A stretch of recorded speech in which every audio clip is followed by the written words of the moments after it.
I had to share this because it's looking so cool. You know, I made some prickly pear fruit. These are the prickly pear fruits off of our local Texas. One of the many variety. We got so many different kinds of prickly pear cactus here, but these ones make pretty big, pretty good dark color, purpley ones.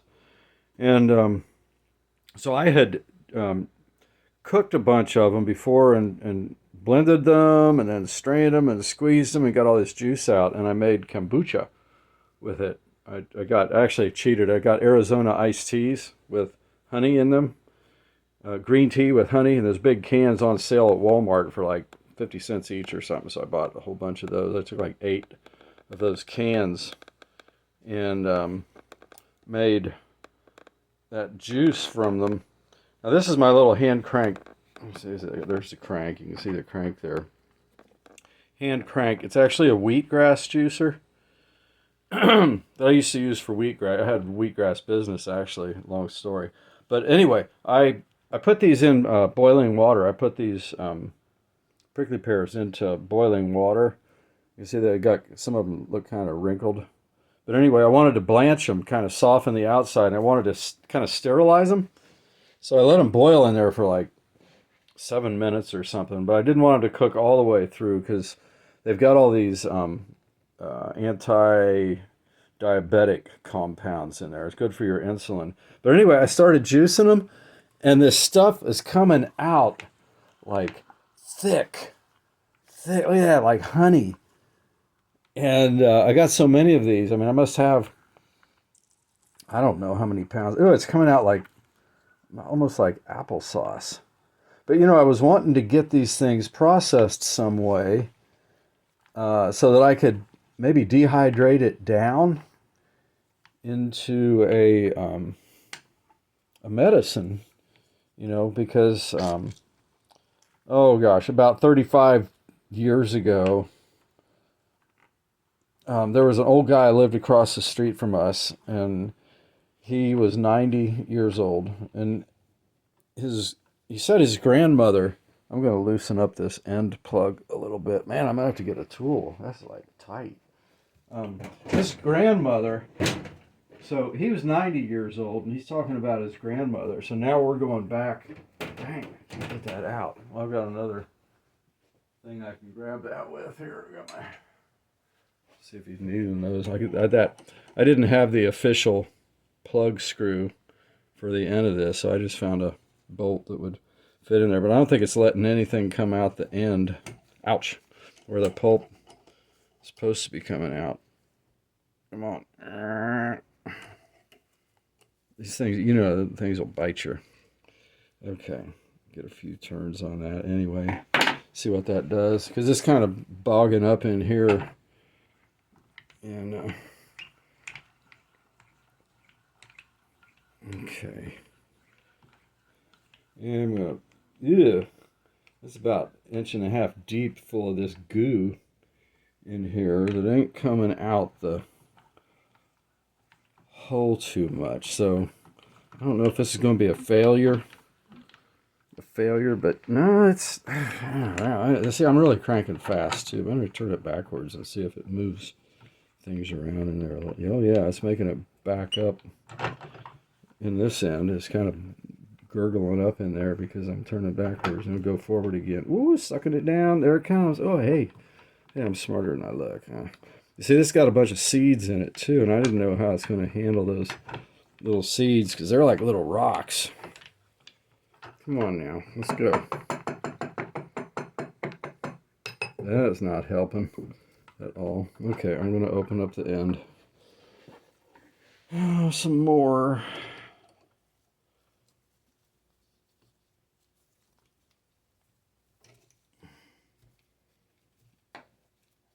There, that's.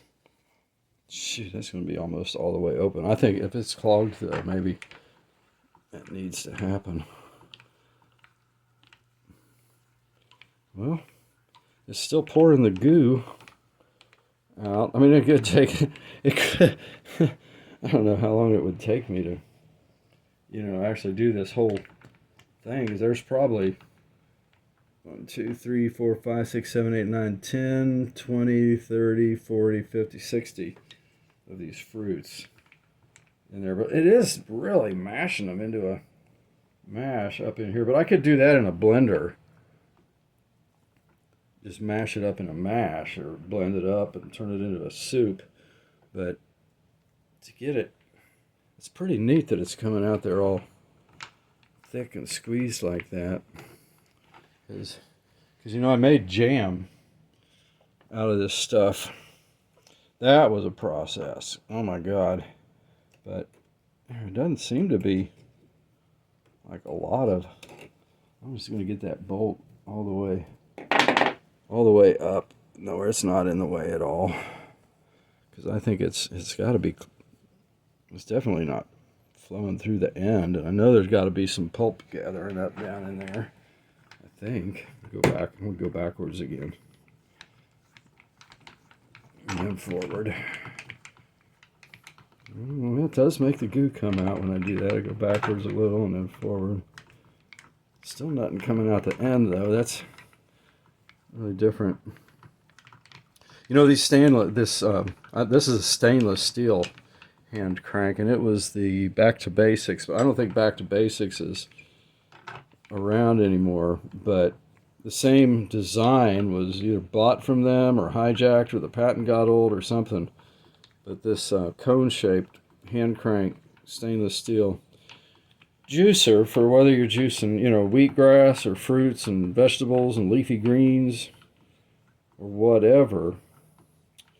And might even be able, I don't know how it'd be for grinding peanut butter through, but it, you know, you can get a lot of nutrition out of a lot of things that are growing out there. Wheatgrass is like the superfood, but all grasses in their tender young growing stages are like packed, especially like the winter ryegrass that grows across the south. When it, you know, it'll seed out, and then every year it keeps coming up and growing and seeding out.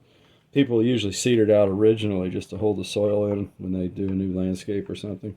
Or if they want a golf course looking green yard all the way through winter, they'll plant ryegrass, you know, and mow it all the time. But when that ryegrass comes up, it's the same like wheatgrass. I mean, it's like superfood. You could like bag, I mean, you literally could just run your mower and bag that stuff up in the mower bag and take big handfuls of it and take it inside and juice it. If your body's, you know, good at handling, you know, bacteria and things. A lot of people's immune system doesn't handle normal earth life, you know, very well because they had such a protected life and never got over that stuff when they were babies and developed the antibodies from being exposed to it, you know, because most of those things, you know, is E. coli, listeria, salmonella, all that crap. You know, it's like Montezuma's Revenge. You know, people that live down there, they don't get it. But, you know, people that go down there that never had that strain, they're sicker than a dog. But, you know, the Mexicans, they caught it when they were babies. And, yeah, they got hot. And they puked and shit and coughed and, you know, whatever. The point being, you know, the sterile lifestyle. And then supplement that with antibiotics, you know, for every little thing that comes along. And then you start developing those resistant strains, and everything's just a mess, you know. So, okay, I feel, I can, I shook that camera, that'll be interesting. I got it on kind of a bouncy little mount. I'm going to push that pulp. I can feel a big skin down there, one of these skins. I'm going to make it catch in that spiral gear. Push that. Yeah, there comes that pulp out the end. Yeah, baby. Ooh, just like a Play-Doh factory. Or poop. No, let's not go there. Let's not go there. You said poop. Anyway, I'm going to run it backwards again. This take forever. This take fucking I'm sorry, I apologize. Not made for kids. Ooh, this was not made for kids. So, kids might find it interesting. Forgive me, you know, if I slip up and... Oh, there it goes. It's moving out through the end some more. I wonder if that means it's... Okay, I'll just crank it faster and see if it can come out the end faster. Well, that's good. It's coming out down there. This means things are moving. Woo! Wow. See, I put that other container there to catch that stuff, because it'll have liquid in there, and I'm going to, you know, my goodness.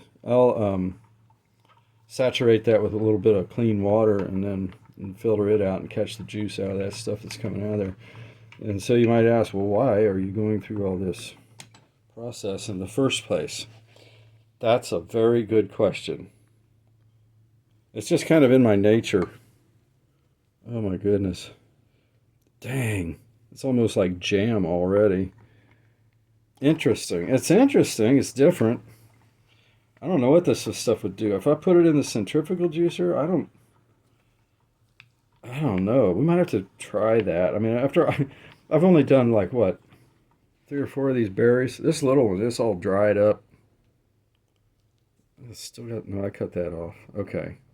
I'm going to push that little dried up one down in there and see if it'll, I want some action. I keep bumping that camera mount and it keeps jiggling, so. Whoa. These are actually kind of soft. I meant just to kind of blanch the skin and kill any, you know, bacterias, and if some, I washed them and washed them and washed them, but still, you know, some bird pooped on them or something, and there's some micro bacteria. So I thought, well, I'll just boil them for a little bit to be sure they're cleaned up. But I didn't want to boil them a whole lot because there are a lot of, God, what are they? Ooh, phenylamines? I don't know. There's, in the cactus fruit, see that old guy that lived across the street? He said his grandmother controlled diabetes with a tea of the prickly pear cactus every day. Now, he didn't specify, but it sounded like I think he may have specified. It was a long time ago. But she was just taking like a chunk of the green pad, you know, and even if it had spines on it, whatever, he just boiled it, made a tea, and maybe mashed it up and then made a tea, and drank that tea every day to control her diabetes. Well, then, like, you know, what, 150, 200 years later, you know, 100, whatever, 100 years or more later, now science has discovered a compound in the fruit of the prickly pear cactus that this compound and that, and they synergize to, you know, control insulin. So I'm thinking, see, I don't go to the doctor. I wouldn't take my cat to one of them doctors, but I do a lot of different things to help myself. And oh my God, now it's just kind of gooping out the end. Like, I think I do need to turn that screw down a little bit again or something. At least it goes down easy. It's hard to get it come up because there's that pressure on it, you know, once that stuff builds up down there. Okay, let's see if that'll slow. I mean, it's actually kind of good that it's moving through. And it did make a big difference in the depth of that little thing. Oh, a big fatty. That's a monster. Okay, let's go. Come on, baby. I still need to turn that down, man. I just can't imagine that. The way that was just pouring out of the end before it was even squeezed. See, you're supposed to have it block up a little bit so that the gear in there, it's like this spiral. I'll show it to you.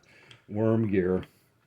The kind of big spiral, and it gets smaller and smaller and smaller. So it just squishes it down and compresses it while it's turning around against the screen that's in there, which is just smashing and masticating the stuff through the screen. Oh, that is beautiful, man.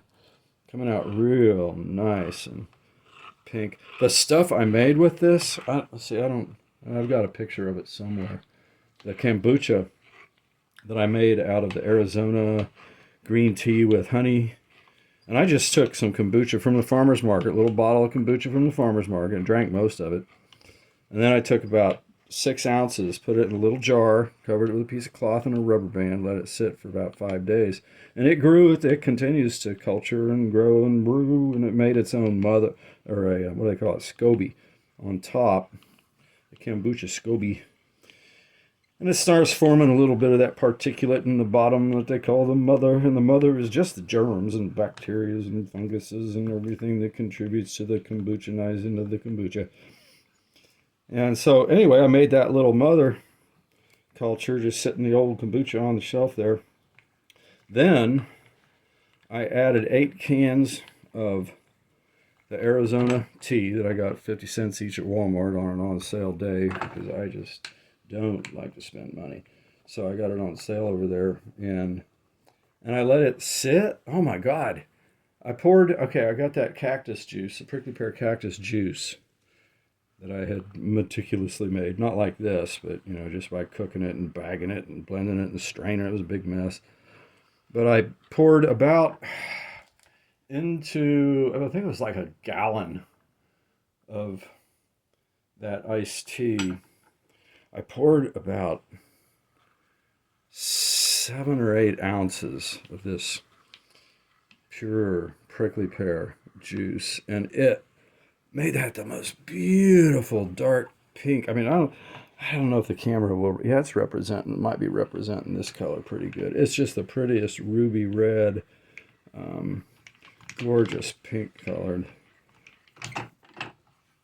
Yeah. So I'm gonna go backwards with that a little bit and forward.